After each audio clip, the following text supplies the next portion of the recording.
أعوذ بالله من الشيطان الرجيم. بسم الله الرحمن الرحيم. ولو أننا نزلنا إليهم الملائكة وكلمهم الموتى وحشرنا عليهم كل شيء قبلا ما كانوا ليؤمنوا إلا أن يشاء الله ولكن أكثرهم يجهلون. وكذلك جعلنا لكل نبي عدوا شياطين الإنس والجن يوحي بعضهم إلى بعض زخرف القول غرورا ولو شاء ربك ما فعلوه فذرهم وما يفترون. صدق الله العظيم. اللهم صل على سيدنا ومولانا محمد وآله وسلم. رب اشرح لي صدري ويسر لي أمري واحلل عقدة من لساني يفقهوا قولي. محترم سامعین کرام، آج ہم انشاءاللہ 8ویں پارے کا خلاصہ پڑھیں گے۔ 8ویں پارے کے شروع میں اللہ رب العالمین نے مشرکین کے اعتراضات کو رد کرتے ہوئے ارشاد فرمایا، وَلَوْ أَنَّنَا نَزَّلْنَا إِلَيْهِمُ الْمَلَائِكَةَ وَكَلَّمَهُمُ الْمَوْتَى وَحَشَرْنَا عَلَيْهِمْ كُلَّ شَيْءٍ قُبُلًا مَا كَانُوا لِيُؤْمِنُوا، کہ اگر ہم ان پر فرشتے بھی اتار دیتے اور مردے بھی ان سے بات کرنے لگتے، وَحَشَرْنَا عَلَيْهِمْ كُلَّ شَيْءٍ قُبُلًا مَا كَانُوا لِيُؤْمِنُوا، اور ہر چیز کو ان کے سامنے لا کر کھڑا کر دیتے، مَا كَانُوا لِيُؤْمِنُوا، یہ پھر بھی ایمان نہیں لانے والے، إِلَّا أَن يَشَاءَ اللَّهُ، سوائے اس کے کہ جو اللہ چاہے۔ یہ آیت اس وقت نازل ہوئی کہ جب مشرکین مکہ نے اور کفار عرب نے رسول اللہ صلی اللہ علیہ وسلم سے مختلف نشانیوں کو طلب کرنا شروع کر دیا۔ کبھی وہ کہتے کہ ہمارے اوپر فرشتوں کو اترنا چاہیے، کبھی وہ کہتے کہ اگر تم سچے ہو تو ہمارے پروردگار کو ہم خود دیکھنا چاہتے ہیں، اور کبھی وہ کہتے کہ ہمارے آباء و اجداد کو دوبارہ زندہ کرو۔ اللہ رب العالمین نے رسول کریم صلی اللہ علیہ وسلم کو ارشاد فرمایا کہ یہ کافر لوگ، یہ ان کی جو سرشت ہے، یہ حق کے لیے یہ بات نہیں کر رہے، بلکہ یہ حق کو جھٹلاتے ہیں، بلکہ یہ صرف حق سے رائے فرار اختیار کرنے کے لیے نشانیاں طلب کر رہے ہیں۔ حالانکہ حضرت ابوبکر صدیق رضی اللہ تعالیٰ عنہ اور ان جیسے بے شمار صحابہ نے بغیر کسی نشانی کے اللہ کے رسول علیہ السلام پر ایمان لے اور اسلام کو قبول کر لیا، جبکہ متعدد کافر ایسے تھے کہ جنہوں نے معجزات بھی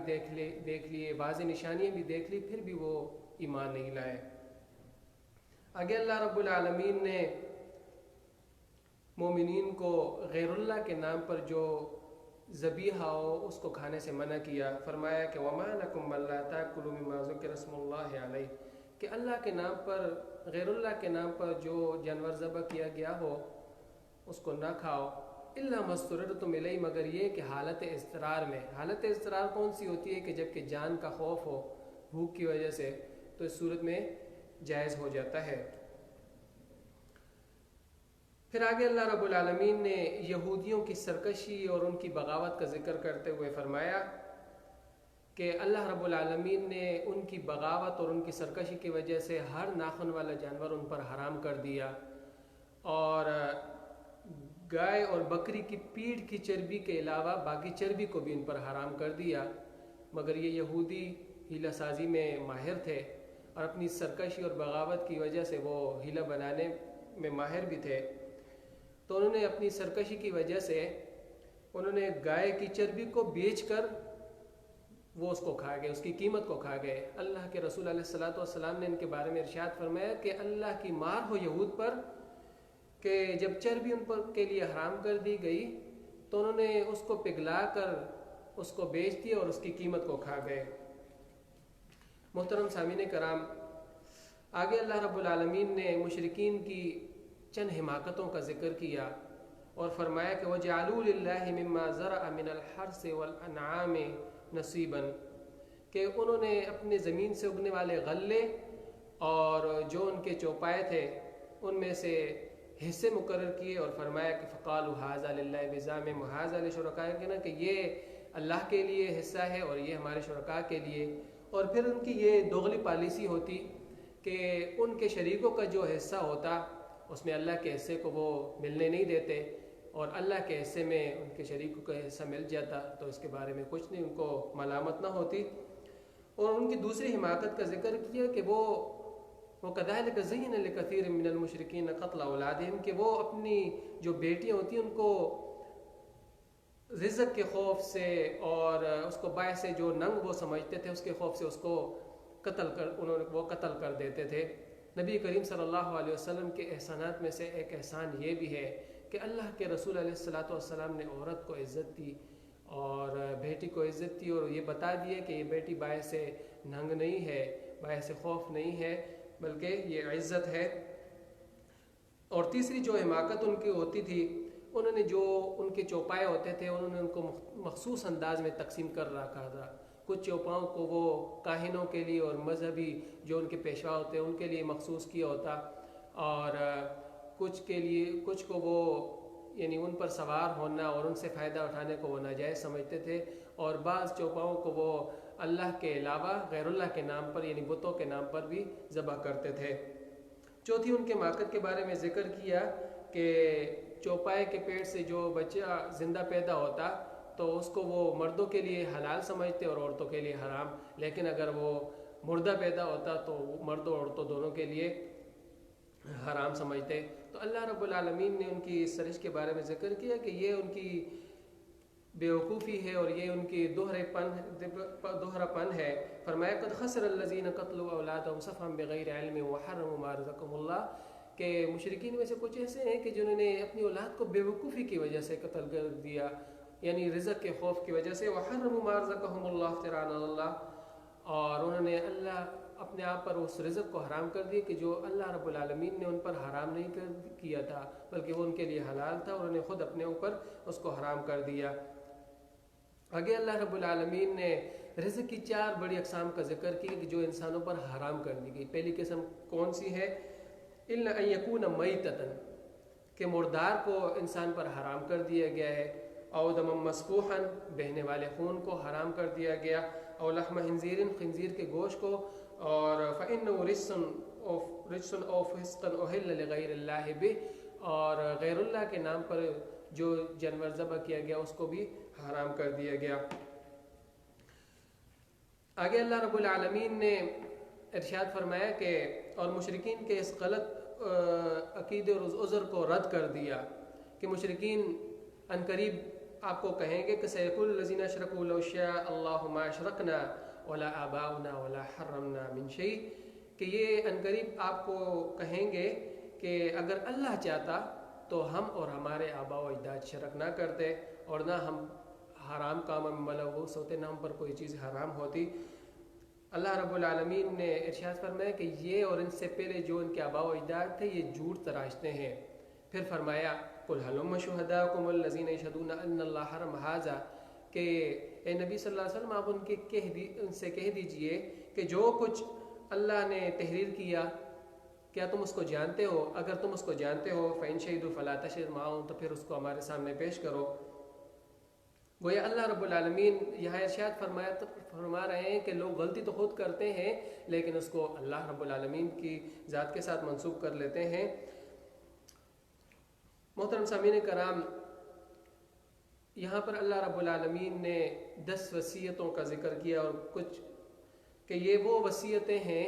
کہ جس کے بارے میں تمام آسمانی شریعتیں متفق ہیں کہ یہ وصیتیں انسانی سعادت کے لیے ضروری ہیں، انسان کو اپنے رب کو جاننے کے لیے ضروری ہیں۔ پہلی وصیت کیا ہے؟ قل تعالوا واتلوا ما حرم ربکم علیکم الا تشرکوا بہ شیئا، کہا کہ اللہ رب العالمین کی ہی عبادت کرو اور اس کے ساتھ کسی کو شریک نہ ٹھہراؤ۔ دوسری وصیت کیا ہے؟ وبالوالدین احسانا، کہ اپنے والدین کے ساتھ اچھا سلوک کرو۔ اور تیسری کے بارے میں ارشاد فرمایا وَلَا تَقْتُلُوا أَوْلَادَكُمْ مِنْ إِمْلَاقٍ کہ تم اپنی اولاد کو رزق کے خوف سے، مال کے خوف سے قتل نہ کرو. نحن نرزقكم وإياهم بلکہ ان کو رزق دینے والے تم نہیں ہو بلکہ ان کو رزق دینے والے ہم ہیں. ولا تقربوا الفواحش ما ظهر منها پھر فرمایا کہ فحاشی کے قریب بھی نہ جاؤ، چاہے وہ فحاشی ظاہر ہو یا چھپی ہوئی ہو، اس کے قریب بھی نہیں جانا چاہیے. ولا تقتلوا النفس التي حرم الله الا بالحق پھر اللہ رب العالمین نے انسان پر قتل ناحق کو حرام کر دیا. ولا تقربوا مال الیتیم الا بالتي احسنت چھٹی وصیت کے بارے میں ارشاد فرمایا کہ یتیم کے مال کو ناجائز طریقے سے نہیں کھانا چاہیے. وَأَوْفُوا الْكَيْلَ وَالْمِيزَانَ بِالْقِسْطِ اور ناپ تول میں بھی کمی نہیں کرنا چاہیے. وَإِذَا قُلْتُمْ فَعْدِلُوا اور اگر حق بات کہنی چاہیے، اور اس حق بات کہنے کے نتیجے میں اس راہ میں اگر تمہارا کوئی عزیز ہی کیوں نہ ہو، اس کو کوئی بری کیوں نہ لگے، آپ کو حق بات کہنا چاہیے. وَبِعَهْدِ اللَّهِ أَوْفُوا اور نبی جو وصیت ہے فرمایا کہ وَبِعَهْدِ اللَّهِ أَوْفُوا اور اللہ کے ساتھ کیے گئے عہد کو پورا کرو. اور پھر فرمایا وَأَنَّ هَذَا صِرَاطِي مُسْتَقِيمٌ فَاتَّبِعُوا السُّبُلَ فَتَفَرَّقَ بِكُمْ عَنْ سَبِيلِهِ کہ اللہ رب العالمین کا جو بتایا ہوا راستہ ہے اسی کو اختیار کرو کہ اسی میں تمہاری کامیابی ہے. محترم سامعین کرام، اس صورت کے آخر میں اللہ رب العالمین نے اپنے نبی کریم صلی اللہ علیہ وسلم کو فرمایا کہ نبی صلی اللہ علیہ وسلم آپ اعلان کر دیجئے قل ان صلاتی و نسکی کہ بے شک میری نمازیں، و نسکی میری قربانیاں، و محیای و مماتی اور میرا جینا اور میرا مرنا سب اللہ رب العالمین کے لیے ہے. لا شریک لہ میں اس کے ساتھ کسی کو شریک نہیں ٹھہراتا. وبذالک امرت اور اسی کے لیے میرے لیے اسی کا حکم ہے. وانا اول المسلمین اور میں اپنے آپ کو سب سے پہلے اللہ کے سپرد کرنے والا ہوں. سورۃ الانعام کے بعد سورۃ الاعراف شروع ہوتی ہے. اس کے آغاز میں اللہ رب العالمین نبی کریم صلی اللہ علیہ وسلم کو ارشاد فرماتے ہیں کہ اتبعوا ما انزل الیکم من ربکم اے نبی صلی اللہ علیہ وسلم آپ اس قرآن کی اتباع کیجئے، اس کی پیروی کیجئے کہ جو آپ پر نازل کیا گیا ہے. اور پھر فرمایا کہ قیامت کے وزن کے بارے میں ارشاد فرمایا والوزن یومئذ الحق کہ قیامت کے دن وزن جو ہوگا وہ حق کے ساتھ ہوگا، انصاف کے ساتھ ہوگا. فمن ثقلت موازینہ پس جس کا پلڑا بھاری ہوگا، جس کے اعمال زیادہ ہوں گے، فاولئک هم المفلحون پس یہی لوگ کامیاب ہونے والے ہیں. ومن خفت موازینہ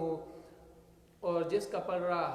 ہلکا ہوگا، جس کے اعمال کم ہوں گے، فاولئک الذین خسروا انفسهم بما كانوا بآیاتنا یظلمون تو یہ وہ لوگ ہیں جنہوں نے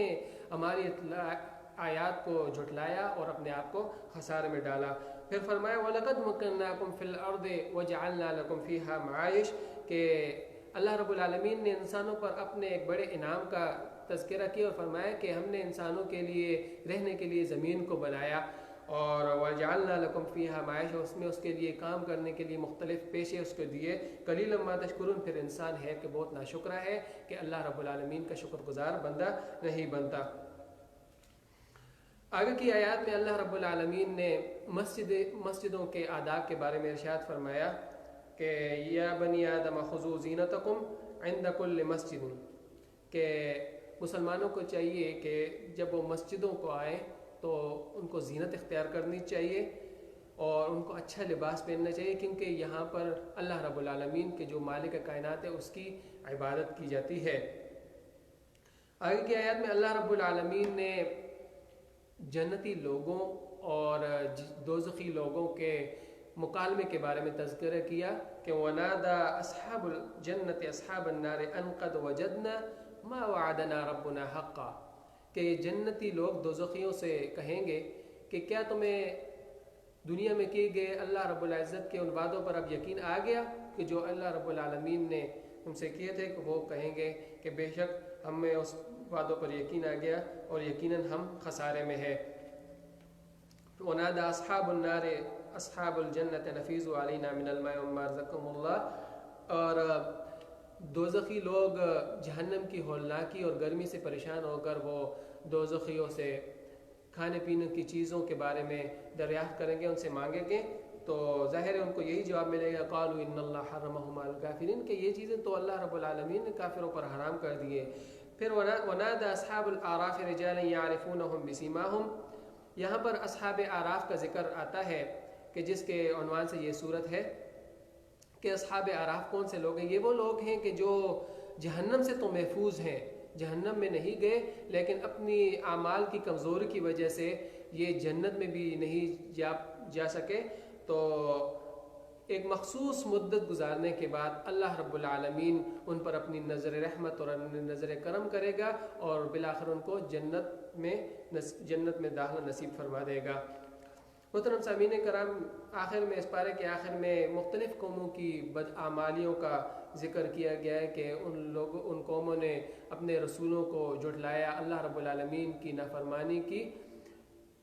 تو اس کا ذکر انشاءاللہ تفصیلی ذکر سورہ ہود میں بھی آئے گا۔ اللہ تعالیٰ سے دعا ہے کہ اللہ تعالیٰ ہمیں قرآن پڑھنے، سمجھنے، اس پر عمل کرنے کی توفیق عطا فرمائے۔ وآخر دعوانا ان الحمد للہ رب العالمین۔